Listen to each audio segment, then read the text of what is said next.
তিন শ্রেণীর মানুষ দোয়া করলেই কবুল, দোয়া করলেই কবুল। এক শ্রেণী হচ্ছে পিতামাতা, সন্তানের জন্য হাত তুলেছে, আল্লাহ আমার ছেলেটাকে হেদায়েত করো। যদি এই পিতামাতার আকীদায় শিরিক না থাকে, আমলে বেদাত না থাকে এবং রিজিক হালাল হয়, ইনশাল্লাহ ওর ছেলে হেদায়েত হয়ে যাবে ইনশাল্লাহ। আরেক শ্রেণী রোজাদার, খাদ্য ছেড়েছে, পানীয় ছেড়েছে, হালাল স্ত্রী ছেড়ে দিয়েছে এবং আল্লাহর যাবতীয় নিষেধ সে বর্জন করছে, কষ্ট করে রোজা আছে, আল্লাহর ভয়ে খাচ্ছে না, কেউ দেখছে না, আল্লাহর ভয়ে পান করছে না, হাত তুলে দোয়া করছে, আল্লাহ আমার এটা চাই, আমার এটা চাই, আমাকে এখান থেকে বাঁচাও, এখান থেকে বাঁচাও, ইনশাল্লাহ দোয়া কবুল হয়ে যাবে। মাহফিল অ্যাপ, একজন মুসলিম হিসেবে মাহফিল অ্যাপ ব্যবহার করা আমাদের ঈমানি দায়িত্ব। আরেক শ্রেণী মুসাফির, সফর করছে মুসাফির, হালাল সফর, বৈধ সফর, এই মুসাফিরের দোয়া আল্লাহ পাক কবুল করবেন ইনশাআল্লাহ তাআলা। তবে একজন মুসাফির হাত তুলে দোয়া করছিলেন, নবী সাল্লাল্লাহু আলাইহি ওয়াসাল্লাম দেখে বলেছিলেন যে কিভাবে এই মুসাফিরের দোয়া কবুল হতে পারে, যার খাবার হারাম, যার পোশাক হারাম, যার পানীয় হারাম। তার মানে মুসাফির হওয়া সত্ত্বেও দোয়া কবুল হচ্ছে না রিজিক হারাম হওয়ার কারণে। আর আজকে তো আমরা হারামের পরোয়া করছি না। এটা সেই যুগ যে যুগে মানুষ রিজিকের হালাল হারামের পরোয়া করবে না। যে কোনো উপায়ে আমার টাকা পয়সা আসলেই হলো, যে কোনো উপায়ে, সেটা হোক সুদের মাধ্যমে বা ঘুষের মাধ্যমে বা দুর্নীতির মাধ্যমে বা অন্যের সম্পদ লুটার মাধ্যমে, any how I have to reach, আমাকে বড় হতে হবে, এটা আমাদের কনসেপ্ট। এই কনসেপ্টটাকে আমরা পড়েছিলাম ফিলোসফিতে। এই ফিলোসফির নাম ছিল চারবাক দর্শন। নামটা কঠিন, চারবাক দর্শন। এটা একটা সাবকন্টিনেন্টাল দর্শন। তাদের ফিলোসফি হচ্ছে ঋণ করে ঘি খাও, ঋণ করে ঘি খাও, যতদিন বাঁচবে সুখে বাঁচবে। কথা বুঝতে পারছেন? বোঝেন নাই? লোন করে হলেও ঘি খান, মানে আপনার যেভাবে হোক আপনাকে বিত্তশালী হয়ে জীবনযাপন করতে হবে। মানুষের টাকা মেরে কেটে ঋণ নিয়ে যেমনে হোক নিজের পেটটাকে ভরেন, যতদিন বাঁচবে সুখে বাঁচবে, মরার পরে আর চিন্তা করার দরকার নেই। কথা বুঝতে পারছেন? আমরা এখন এই দর্শনে বিশ্বাস করছি, চলছি। আমার ভালো মন্দ হালাল হারাম মাপকাঠির দরকার নাই, টাকা পয়সা আসলেই হলো, কিভাবে আমি বাড়ি গাড়ি টাকা পয়সা ব্যাংক ব্যালেন্স স্ট্যাটাস বানাবো, এটাই হচ্ছে মূল কথা। এই দর্শনটার নাম হচ্ছে চারবাক দর্শন। আল্লাহ পাক কোরআনে বলেছেন, এক শ্রেণীর মানুষ বলে, সূরা মুমিনুনের মধ্যে আছে, ইন হিয়া ইল্লা হায়াতুন দুনিয়া নামুতু ওয়া নাহয়া। এক শ্রেণীর মানুষ বলে এই দুনিয়ার জীবনটাই আমাদের একমাত্র জীবন, নামুতু ওয়া নাহয়া, এখানে আমরা বাঁচি, এখানেই মরব। ওয়া মা নাহনু বিমাবউসিন, আমরা পুনরুত্থিত হব না। বাল তুসিরুনাল হায়াতাদ দুনিয়া ওয়াল আখিরাতু খায়রু ওয়া আবকা। আল্লাহ পাক বলছেন, বরং তোমরা দুনিয়ার জীবনকে প্রাধান্য দিয়ে থাকো, কিন্তু পরকাল চিরস্থায়ী এবং উত্তম। আলহাকুমুত তাকাসুর হাত্তা যুরতুমুল মাকাবির, তোমরা প্রাচুর্যের মোহে আচ্ছন্ন আছো, প্রাচুর্যের প্রতিযোগিতা তোমাদেরকে মোহাচ্ছন্ন করেছে, যতক্ষণ না তোমরা কবরে শায়িত হচ্ছ। কাল্লা সাউফা তা'লামুন, কখনো নয়, শীঘ্রই জানতে পারবে। যখন কবর চাপ দিবে শীঘ্রই জানতে পারবে। সুম্মা কাল্লা সাউফা তা'লামুন, আবারও বলছে কোশ্চিন কালেও নয়, শীঘ্রই জানতে পারবে। কাল্লা লাউ তা'লামুন ইলমাল ইয়াকিন, ইলমের অনেক স্টেজ আছে। ইলমাল ইয়াকিন মানে চাক্ষুষ জেনে গেছেন যে জ্ঞানটা আপনি একটা বিষয়, যে আল্লাহ, আপনার এটা ইলমাল ইয়াকিন না, আল্লাহকে আপনি দেখেননি এখনো, আপনার ইয়াকিন হয়নি। যখন কিয়ামতের মাঠে আপনি দেখবেন আল্লাহ আপনার হিসাব নিকাশ নিচ্ছেন, তখন ইলমাল ইয়াকিন হবে। কবর চাপ দিলে কাল্লা লাতুসআলুন্না ইয়াওমাইযিন সুম্মা লাতুসআলুন্না ইয়াওমাইযিন আনিন নাঈম, নিঃসন্দেহে তোমাদেরকে কিয়ামতের দিন নিয়ামতগুলো সম্পর্কে জিজ্ঞেস করা হবে। তো দুনিয়ার জন্য বাঁচেন না, যারা দুনিয়ার জন্য বাঁচে আল্লাহ পাক তাদেরকে পরকাল ধ্বংস করে দেন। আপনি যদি পরকালের জন্য বাঁচেন, আল্লাহ পাক দুনিয়া আখিরাত দুইটাই গুছিয়ে দেবে ইনশাআল্লাহ। দুনিয়ার জন্য বাঁচলে আল্লাহ দুনিয়া হয়তো কিছু দিতে পারেন, নাও দিতে পারেন, পরকালে কিছু নাই। পরকালের জন্য যদি আপনি দুনিয়া করেন, দুনিয়া আখিরাত দুটোই পাবেন ইনশাআল্লাহ। একটা হাদিস বলছে সুসংবাদ, আল্লাহ রাব্বুল আলামিন বলেছেন, হে আদম সন্তান, আমার ইবাদতের জন্য সময় বের করো। আমার জন্য, আমার ইবাদতের জন্য সময় বের করো। তোমাকে দুটো জিনিস দিব। একটা হচ্ছে তোমার যাবতীয় দুশ্চিন্তা আমি দূর করে দেব, টেনশন বলে কিছু থাকবে না আপনার, এবং তোমার দুই হাতকে আমি সচ্ছলতা দিয়ে ভরে দেব। শর্ত কি? আমার ইবাদতের জন্য সময় বের করো, আল্লাহর জন্য সময় বের করেন। আর যদি তুমি এটা না করো, তাহলে তোমার দুই হাতকে আমি ব্যস্ততা দিয়ে ভরে দিব। এই যে কপালে অভাব লিখে দিবেন আল্লাহ, কোনোদিন অভাব দূর হবে না। আল্লাহ পাক আমাদেরকে তার ইবাদতের জন্য সময় বের করার তৌফিক দান করুন। এখন যৌবনকাল, এত তাড়াহুড়ার কি আছে? পরে ভালো হয়ে যাব। শয়তান এভাবেই ডিসিভ করেছে, প্রতারিত করেছে। যদি পারেন একটা উমরা করে আসতে পারেন, যদি সুযোগ হয় উমরা করে আসতে পারেন। সেখানে গেলে আপনি ফিল করবেন রমজান কি জিনিস। নবী সাল্লাল্লাহু আলাইহি ওয়াসাল্লামের রওজা জিয়ারত করবেন, আপনার মনের মধ্যে একটা চেতনা কাজ করবে। কিরকম চেতনা? নিজেকে ছোট মনে হবে। তার কবরের সামনে দাঁড়িয়ে সালাম দিবেন, পাশে দেখবেন আবু বকর সিদ্দিক রাদিয়াল্লাহু আনহু শুয়ে আছেন, পাশে ওমর ইবনুল খাত্তাব। আপনাকে নিজেকে ছোট মনে হবে।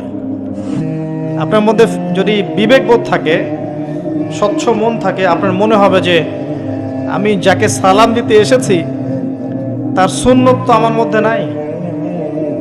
আমি যাকে সালাম দিতে এসেছি আমি তো তার দিনের জন্য কিছুই করলাম না। এই দিন তো তিনি আমানত রেখে গেছে। এই ফিলিংসটা আসবে ওখানে গিয়ে দাঁড়ালে ইনশাআল্লাহ তাআলা। তাওয়াফ করবেন, ইব্রাহিম আলাইহিস সালামের কথা মনে পড়বে, ইসমাইল আলাইহিস সালামের কথা মনে পড়বে। সাই করবেন, হাজেরা আলাইহিস সালামের সেই ছোটাছুটি মনে পড়বে, বাচ্চাকে পানি পান করানোর সেই করুণ দৃশ্য মনে পড়বে। আরাফা ঘুরবেন, ঘুরে আসবেন। ওখানে গেলে আপনি কিয়ামত ফিল করবেন, যে মাঠে মানুষ একা একা থাকবে, আল্লাহর সামনে দাঁড়াবে। বাকিউল গারকাদ আছে না, পিছনে কবরস্থান, ওখানে গিয়ে দেখবেন উম্মতের শ্রেষ্ঠ মানুষরা ঘুমিয়ে আছে। কারো কবর মাজার হিসেবে নাই, পাকা করা নাই। উম্মতের শ্রেষ্ঠ মানুষরা ওখানে ঘুমিয়ে আছেন। কারো কবর কেন্দ্রিক তাওয়াফ করা হচ্ছে না, চুমু খাওয়া হচ্ছে না, পূজা করা হচ্ছে না। সবার কবর শুধু এতটুকু পাথর আছে, এতটুকু পাথর থেকে চেনা যায় যে এটা একটা কবর, আর কিছু চেনা যায় না। কার কবর কোনটা সেটাও জানা যায় না।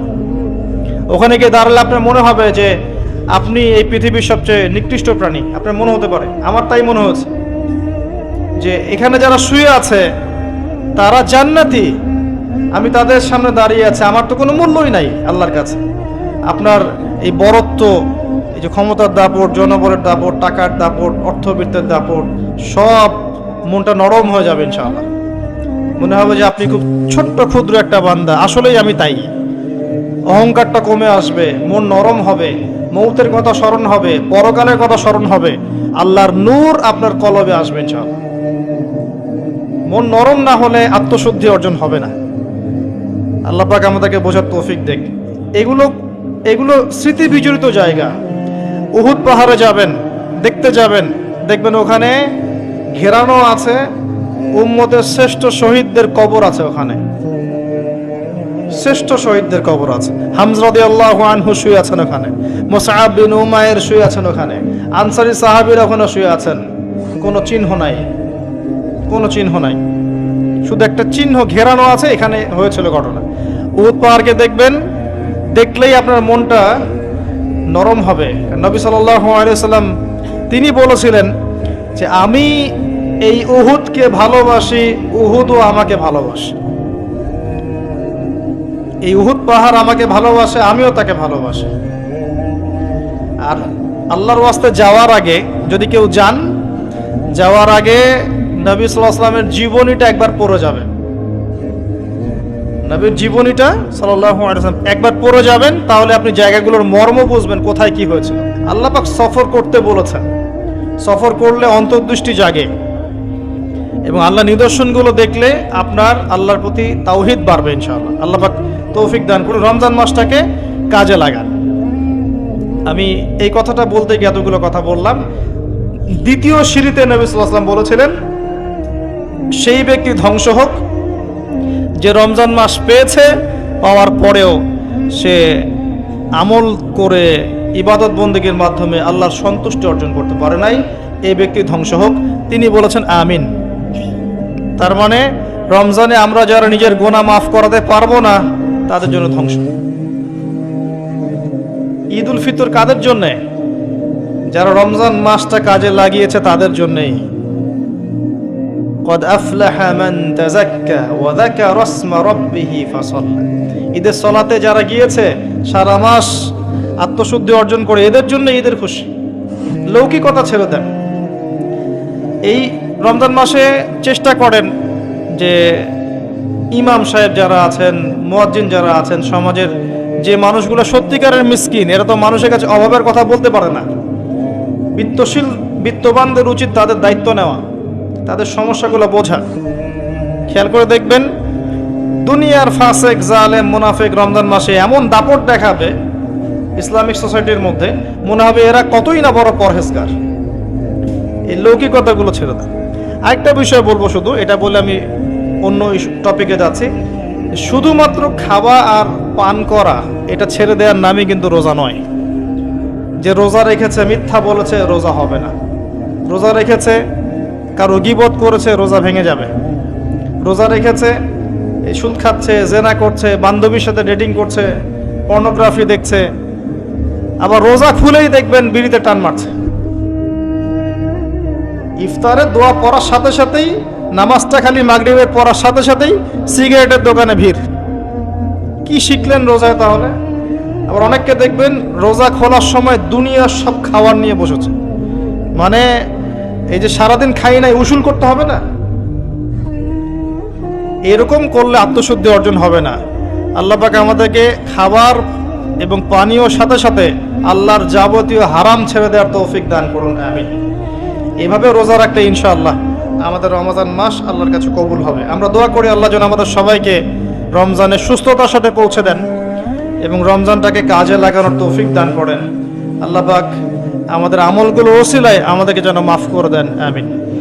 তৃতীয় সিঁড়িতে নবী সাল্লাল্লাহু আলাইহি ওয়াসাল্লাম তখন বলছেন আমিন। সাহাবীরা বললেন, ইয়া রাসূলুল্লাহ, আপনি আমিন বললেন কেন? সাল্লাল্লাহু আলাইহি ওয়াসাল্লাম তিনি বলছেন, এই সময় জিবরাইল আলাইহিস সালাম আমাকে বলেছিলেন, সেই ব্যক্তি ধ্বংস হোক, সেই ব্যক্তি ধ্বংস হোক যার সামনে আমার নাম নেওয়া হয়েছে কিন্তু সে আমার নাম শুনে দরুদ পাঠ করে নাই।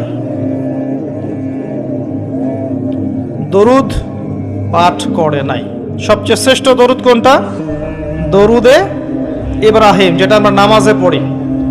এটা যদি পড়তে না পারেন, সকালে 10 বার, সন্ধ্যায় 10 বার শুধু বলবেন আল্লাহুম্মা সাল্লি ওয়া সাল্লিম আলা নবিয়িনা মুহাম্মদ। পারা যাবে? বলেন আল্লাহুম্মা সাল্লি ওয়া সাল্লিম আলা নবিয়িনা মুহাম্মদ। সনদ ঠিক আছে। এটা 10 বার সকালে, 10 বার সন্ধ্যায়। কি ফজিলত! নবী সাল্লাল্লাহু আলাইহি ওয়াসাল্লাম আপনার জন্য সুপারিশ করবেন ইনশাআল্লাহ। আরেকটা আছে, এটাও মনে না থাকে, আল্লাহুম্মা সাল্লি আলা মুহাম্মদ ওয়া সাল্লিম। পারা যাবে? আল্লাহুম্মা সাল্লি আলা মুহাম্মদ ওয়া সাল্লিম। তবে শ্রেষ্ঠ দরুদ কোনটা? দরুদ ইব্রাহিম। নবী সাল্লাল্লাহু আলাইহি ওয়াসাল্লাম সুপারিশ করবেন। আমি বারবার বলেছি এই সিজনের লেকচারগুলোতে, একমাত্র মানুষ, একমাত্র মানব যার আগের গুনাহ মাফ, পিছনের গুনাহ মাফ, সবচেয়ে হ্যান্ডসাম মানুষ, সবচেয়ে বিচক্ষণ, সবচেয়ে পবিত্র, যার চরিত্রের মতো চরিত্র এই মহাবিশ্বে কারো নাই, যাকে কবরে দেখানো হবে, যিনি হাউজে কাউসারের পানি নিয়ে দাঁড়িয়ে থাকবেন, যিনি আমাদের জন্য সুপারিশ করবেন এবং যিনি আমাদেরকে বলেছেন আমরা তার ভাই। এটা বলেছেন তিনি। সাহাবীরা বলেছেন, আমরা কি আপনার ভাই নই? নবী সাল্লাল্লাহু আলাইহি ওয়াসাল্লাম বলেছেন, তোমরা আমার সাহাবী, আমার ভাই তারা যারা তোমাদের পরে আসবে, আমাকে না দেখেই ঈমান নিয়ে আসবে। তারা কারা? আমরা না? দেখেছেন নবীকে? দেখেন না, ঈমান নিয়ে এসেছেন। আরেকটা হাদিসে আছে, এই হাদিসটা ফয়জুল কালাম বইয়ের মধ্যে আছে, যে তারা শুধুমাত্র কোরআনের একটা কপি দেখবে এমন। জাস্ট একটা বইয়ের মধ্যে একটা কিতাব আকৃতিতে কোরআন দেখবে এবং আমাকে না দেখেই ঈমান নিয়ে আসবে। কোরআন নাজিল হওয়া আমরা দেখি নাই, নবী সাল্লাল্লাহু আলাইহি ওয়াসাল্লামকেও দেখি নাই, একটা কিতাব আকারে দেখেছি, ঈমান এনেছি, নবীর সুন্নতের কথা শুনেছি, ঈমান এনেছি। এদেরকে নবীজি বলেছেন তারা আমার ভাই। বলেন সুবহানাল্লাহ। কিয়ামতের মাঠে সবাই যখন বলবে ইয়া নাফসি ইয়া নাফসি, নবী সাল্লাল্লাহু আলাইহি ওয়াসাল্লাম বলবেন ইয়া উম্মতি ইয়া উম্মতি। এই মানুষটার নাম শুনলে দরুদ পড়াটা কি আমাদের উচিত না? অ্যাটলিস্ট এতটুকু বলবেন সাল্লাল্লাহু আলাইহি ওয়াসাল্লাম। এখন আরেকটা আসল কথা, শুধু কি দরুদ পাঠ করলেই হবে, নাকি নবী সাল্লাল্লাহু আলাইহি ওয়াসাল্লামকে আমাদের একমাত্র আদর্শরূপে গ্রহণ করতে হবে? কোনটা? আল্লাহ পাক তার সম্পর্কে কি বলেছেন চলেন শুনি। আল্লাহ পাক বলেছেন লাকাদ কানা লাকুম ফি রাসূলিল্লাহি উসওয়াতুন হাসানাহ। কাদের জন্য উসওয়াতুল হাসানাহ? লিমান কানা ইয়ারজুল্লাহ ওয়াল ইয়াউমাল আখির। যারা আল্লাহ এবং পরকালে বিশ্বাস করে, আল্লাহকে পেতে চায়, তাদের জন্য মুহাম্মদ সাল্লাল্লাহু আলাইহি ওয়াসাল্লামের মধ্যে আছে সর্বোত্তম আদর্শ। এটা কার কথা? আল্লাহর কথা। কিভাবে আদর্শ? আপনি ঘুমাবেন কার মতো করে? যদি রাসূলুল্লাহ সাল্লাল্লাহু আলাইহি ওয়াসাল্লামের মতো ঘুমান, পুরো ঘুমটা ইবাদত। পুরো ঘুমটা আপনি ঘুমাচ্ছেন কার স্বার্থে? আমার স্বার্থে, আপনার স্বার্থে। ঘুমালে কি আল্লাহর কোনো স্বার্থ আছে? ওয়াজআলনা নাওমাকুম সুবাতা, তোমাদের জন্য, তোমাদের আরামের জন্য ঘুম দিয়েছি। ঘুম কি আল্লাহর জন্য? লা তাখুযুহু সিনাতুন ওয়ালা নাওম। ঘুম তন্দ্রা তাকে স্পর্শ করে না। যদি ঘুমানোর আগে বলেন আল্লাহুম্মা বিইসমিকা আমুতু ওয়া আহইয়া, ডান কাতে ঘুমান। ঘুমানোর আগে যদি ওযু অবস্থায় ঘুমাতে পারেন, সূরা কাফিরুন পড়তে পারেন একবার সূরা ফালাক, একবার সূরা নাস, একবার সূরা ইখলাস পড়তে পারেন। হাত একত্রিত করে ফু দিয়ে মাথা থেকে এগুলো মাসাহ করতে পারেন। আয়াতুল কুরসি একবার পড়তে পারেন, আর সূরা বাকারার শেষের 3টা আয়াত পড়তে পারেন। সারা রাত নফল পড়লে যে নেকিটা পেতেন ঘুমের মধ্যে পেয়ে যাবেন ইনশাআল্লাহ। এবং পুরা ঘুমটা আপনার ইবাদত। কেন? কারণ আপনি মুহাম্মদ সাল্লাল্লাহু আলাইহি ওয়াসাল্লামের মতো ঘুমিয়েছেন। উঠলেন, সালাতে যাচ্ছেন, নামাজটা কি নিজের মতো করে পড়বেন না তার মতো করে পড়বেন? নবী সাল্লাল্লাহু আলাইহি ওয়াসাল্লামের মতো করে নামাজ পড়েন। নিজের মতো নামাজ মানে 3G 4G নামাজ, ডিজিটাল নামাজ। মানে নামাজ 2 রাকাত 2 মিনিট, 4 রাকাত 4 মিনিট, এটা ডিজিটাল নামাজ। জায়েজ আর সুন্নতের মধ্যে পার্থক্য আছে। একটা বিষয় জায়েজ করলে হয়ে গেল, আদায় হয়ে গেল। ওযু করার সময় কুলি করা কি ফরজ? এখানে ওস্তাদরা আছেন, ওযুতে কি কুলি ফরজ? কুলি না করলে ওযু হবে না, ওই ওযুতে নামাজ হবে না। সুন্নত সম্মত হলো কি ওযুটা? ওযুর ফরজ কয়টা? 4টা। 4টা হলে ওযু হয়ে যাবে না, কিন্তু আপনার সুন্নত পদ্ধতিতে ওযু হবে না। একটা জায়েজ জিনিস, একটা সুন্নাহ, কোনটা নেবেন আপনি?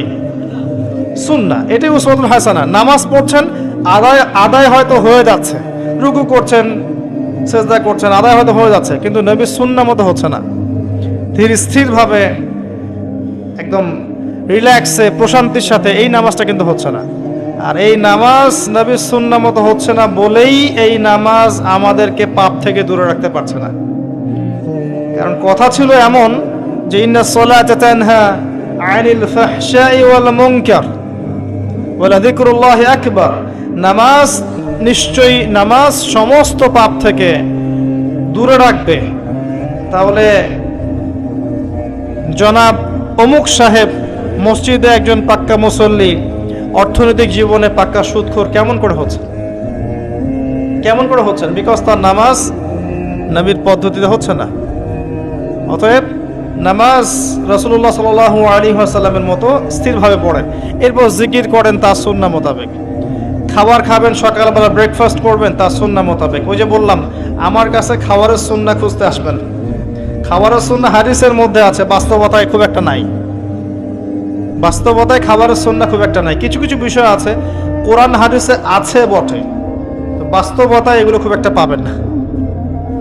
কোরআন সুন্নায় আছে বটে, বাস্তবতায় খুব একটা পাবেন না। এখন খাবারের সুন্নাহটা এমন হয়ে গেছে অনেকটা। তারপরে দেখবেন আপনি পোশাক পরছেন, কার সুন্নাহ মতো পরবেন। পোশাক পরার সময় তার মতো করে দোয়া পড়ে পড়বেন। বাথরুমে যাবেন, ইস্তেঞ্জা করবেন, কার সুন্নাহ মোতাবেক করবেন। এরপরে আপনি ব্যবসায় যাবেন, চাকরিতে যাবেন, দায়িত্ব পালন করতে যাবেন, পড়াশোনা করতে যাবেন, বা পরিবারের কাছে ফিরে আসবেন। এই প্রতিটা কাজে কার সুন্নাহ ফলো করবেন? যদি নবী সাল্লাল্লাহু আলাইহি ওয়াসাল্লামের সুন্নাহ ফলো করতে পারেন, আপনার পুরো জীবনটাই হবে ইবাদত ইনশাআল্লাহ তাআলা। এটাই হচ্ছে সেই আয়াতের ব্যাখ্যা। আল্লাহ পাক যেখানে বলেছেন ওয়ামা খালাকতুল জিন্না ওয়াল ইনসা ইল্লা লিয়াবুদুন, আমি মানুষ এবং জিনকে শুধুমাত্র আমার ইবাদত করার জন্যই সৃষ্টি করেছি। প্রতিটা কাজ ইবাদত হিসেবে গণ্য হবে যদি কাজগুলো নবী সাল্লাল্লাহু আলাইহি ওয়াসাল্লামের সুন্নাহ মতো হয়, অন্যথায় আল্লাহর কাছে কবুল হবে না। আল্লাহ পাক আমাদের সবাইকে জীবনের প্রতিটা ক্ষেত্রে রাসূলুল্লাহ সাল্লাল্লাহু আলাইহি ওয়াসাল্লামের উসওয়া আদর্শ মেনে চলার তৌফিক এনায়েত করুন, আমিন। আল্লাহ পাক সূরাতুল আলী ইমরানের 31 নম্বর আয়াতে বলেছেন কুল ইন কুনতুম তুহিব্বুনাল্লাহ, হে নবী আপনি বলে দিন তোমরা যদি আল্লাহর ভালোবাসা পেতে চাও। আমরা পেতে চাই? আল্লাহর ভালোবাসা পেতে চাই নাকি ভ্যালেন্টাইন্সের ভালোবাসা পেতে চান? কার ভালোবাসা পেতে চান? ভালোবাসা নিয়ে একটা লেকচার দিয়েছি না, শুনেছেন? আমার ওই দিন এত শরীরটা খারাপ ছিল, আমি কথা বলতে পারছিলাম না ঠিক মতো। তো জানি না কিভাবে আমি 1.5 ঘন্টা কথা বলেছি।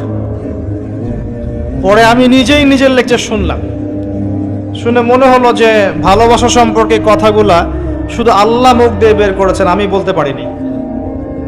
শোনেন, আল্লাহ ছাড়া কেউ আমাদেরকে ভালোবাসে না।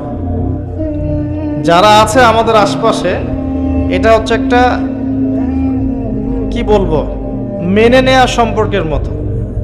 সম্পর্ক আছে, মহব্বত আছে, স্নেহ আছে, দয়া আছে, মায়া আছে। সত্যিকারের ভালোবাসা, ডিভাইন যে লাভ, এটা আল্লাহর পক্ষ থেকে আসে। এটা আল্লাহ ছাড়া সত্যিকার অর্থে আপনাকে কেউ ভালোবাসছে না, বরং মানুষ আপনার অবস্থানকে ভালোবাসছে। আপনার অবস্থান ভালো, মানুষ আপনাকে তোলা তোলা করবে। অবস্থান খারাপ হয়ে যাক, দেখবেন আপনাকে মানুষ চিনছে না। কাছের মানুষই চিনবে না, কাছের মানুষই চিনবে না। আপনি বিপদে পড়েন, দেখবেন বন্ধু শত্রু চিনে ফেলবেন। মানে জিগরি দোস্ত বলবে আমি তোর নামই শুনি নাই কখন। হ্যাঁ, বাস্তবতা খুব কঠিন, কিন্তু আল্লাহ পাক কখনো আপনাকে ছাড়বেন না। আপনি ভালো কাজ করলে তো আল্লাহ আপনাকে একদম উপরে তুলে নিয়ে রাখবেন। আর যদি আপনি খারাপ কাজও করেন, আল্লাহ তারপরে আপনাকে খাওয়াচ্ছেন, পড়াচ্ছেন, বাসস্থান দিয়েছেন, স্ত্রী সন্তান দিয়েছেন, যাবতীয় নিয়ামত দিয়েছেন, বাঁচিয়ে রেখেছেন। আল্লাহ অপেক্ষা করছেন আপনি কখন তওবা করে তার কাছে ফিরে আসবেন। আসলেই মাফ ইনশাআল্লাহ। তাহলে ফিরে এসে যদি বলেন আস্তাগফিরুল্লাহ ওয়া আতুবু ইলাইহি, আল্লাহুম্মা আনতা রাব্বি লা ইলাহা ইল্লা আনতা খালাকতানি আনা আবদুকা ওয়া আনা আলা আহদিকা ওয়া ওয়া'দিকা মাসতাতা'ত আউযু বিকা মিন শাররি মা সানা'ত আবুউ লাক বিনি'মাতিকা আলাইয়া ওয়া আবুউ বিযানবি ফাগফিরলি ফাইন্নাহু লা ইয়াগফিরু যুনুবা ইল্লা আনতা। আল্লাহ মাফ করে দিবেন ইনশাআল্লাহ তাআলা। এই দোয়াটা কোথায় আছে? এর নাম সাইয়্যিদুল ইস্তিগফার। কি নাম? সাইয়্যিদুল ইস্তিগফার। হিসনুল মুসলিম বইটা কিনেছেন?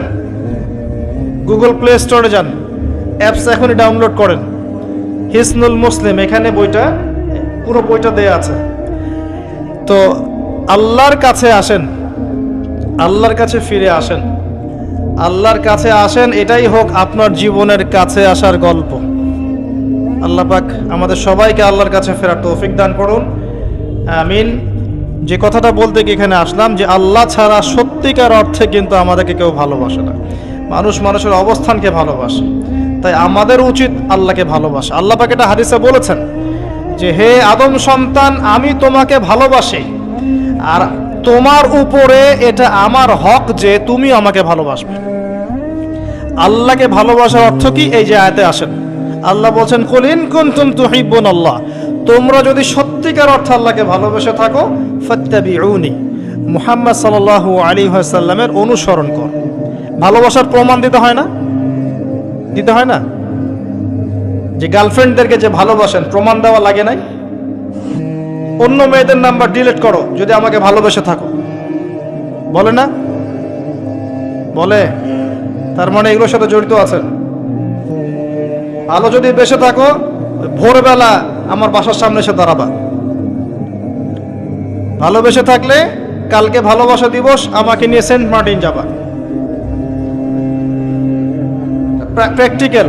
আপনারা কি মনে করেছেন আমরা কলেজে পড়ি নাই? আমরা এগুলো দেখতে দেখতে বড় হয়েছে। হ্যাঁ, কলেজে আন্দোলন হচ্ছে, মেয়ের কোলে ছেলে শুয়ে আন্দোলন করছে। হ্যাঁ, আমরা দেখেছি এগুলো। গ্রুপ স্টাডি হচ্ছে, ছেলে মেয়ে সব মেসাকার একসাথে মাঠের মধ্যে বসে গ্রুপ স্টাডি করছে। আমরা তো এমনও দেখেছি যে মেয়ে কলেজের ছাত্রীর সাথে স্যারের প্রেম হয়ে গেছে। হ্যাঁ, ইন্টারনেটে পড়ছেন, কিন্তু ব্যাচ পড়ানোর সময় স্যার বলছিল যে এই মেয়ে তো আমার মেয়ের মতো, মা তুমি তো আমার মেয়ের মতো। পরে মাশাআল্লাহ প্রেমও হয়ে গেল, আর তারপর যা হওয়ার তাও হয়ে গেল। এতে কার কি এসে যায়? কারণ সম্মতিতে হয়েছে।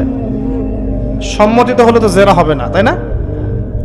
যখন জোরপূর্বক হবে তখন ধর্ষণ হবে। আমরা সমাজটাকে কোন জায়গায় নিয়ে গেছি, এটা আর আসলে মানে মনুষ্য সমাজ নাই, পাশবিক সমাজ হয়ে গেছে। আল্লাহ পাক আমাদেরকে বোঝার তৌফিক দান করুন, অ্যাটলিস্ট আমাদের পরিবারটাকে হেফাজত করার তৌফিক দান করুন। আর আমরা খুব মানে শঙ্কিত, যারা মেয়ের বাবা তারা আরও বেশি শঙ্কিত। না জানি সামনের পৃথিবী কেমন হবে, আল্লাহ ভালো জানেন। আল্লাহ পাক আমাদের পরিবার, ইজ্জত, সম্মান, আবরু হেফাজত করুন, আমিন। এবং এই জাহিলিয়াতপূর্ণ পরিবেশ থেকে হেফাজত করুন, আমিন। বলছিলাম প্রিয় ভাই, আল্লাহ পাক বলেছেন যদি তোমরা আমাকে ভালোবেসে থাকো তাহলে মুহাম্মদ সাল্লাল্লাহু আলাইহি ওয়াসাল্লামকে অনুসরণ করো। তাহলে কি হবে? ইউহিব্বুকুমুল্লাহ, আল্লাহ পাক নিজে তোমাদেরকে ভালোবাসবেন ইনশাআল্লাহ। ওয়া ইয়াগফির লাকুম যুনুবাকুম, আল্লাহ পাক তোমাদের সমস্ত পাপ মাফ করে দিবেন ইনশাআল্লাহ। আল্লাহু গফুর রহিম, আল্লাহ পাক পরম করুণাময় এবং ক্ষমাশীল। আল্লাহ রাব্বুল আলামিন আমাদের সবাইকে মুহাম্মদ সাল্লাল্লাহু আলাইহি ওয়াসাল্লামের অনুসরণ করা তৌফিক দান করুন। জীবনের সমস্ত ক্ষেত্রে তার সুন্নাহগুলো পালন করা তৌফিক দান করুন।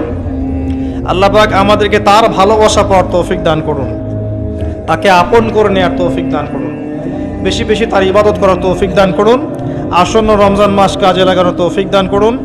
আমাদের মধ্যে যারা অসুস্থতায় ভুগছে, আল্লাহ পাক সবার রোগ ব্যাধি শেফা দান করুন।